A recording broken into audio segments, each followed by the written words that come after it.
In this guide, I'm going to show you how you can permanently delete your Facebook account. But before we do dive into this guide, make sure to like the video and subscribe to the channel with all notifications on. It really does help with the channel and lets us know that you want more content like this. We'd greatly appreciate it. And if at any point throughout this guide you do have any questions, just ask them down in the comment section below and we can help you out further. I'm going to be doing my best to reply to every single comment down there. But first things first, go ahead and open up Facebook on your iPhone or Android device and tap on the menu icon down in the bottom right if you're on an iPhone, or the top right on some Androids or PC. But essentially, go ahead and select the gear icon up in the top right corner to open up your settings. And from here, just simply go ahead and select See More in Accounts Settings. It's going to open up your account center right here. Go ahead and scroll down until you see this Personal Details tab. Go ahead and select that, and then open up the Account Ownership and Control tab right here. From here, you're going to have an option for deactivation or deletion. Go ahead and select deactivation or deletion, and then from here, go ahead and choose your Facebook account and then delete account. Now, by default, it's originally set to this deactivate account option, but obviously if you want to permanently delete it,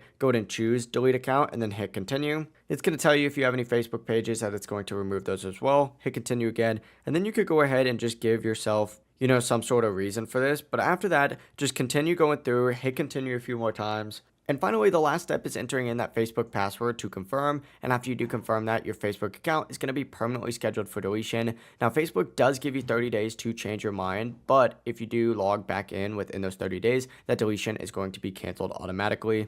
But that's going to wrap it up for this video. If this guide did help you out, make sure to like the video and subscribe to the channel with all notifications on. It really does help with the channel and lets us know that you want more content like this. We'd greatly appreciate it. Have a great rest of your day. Peace.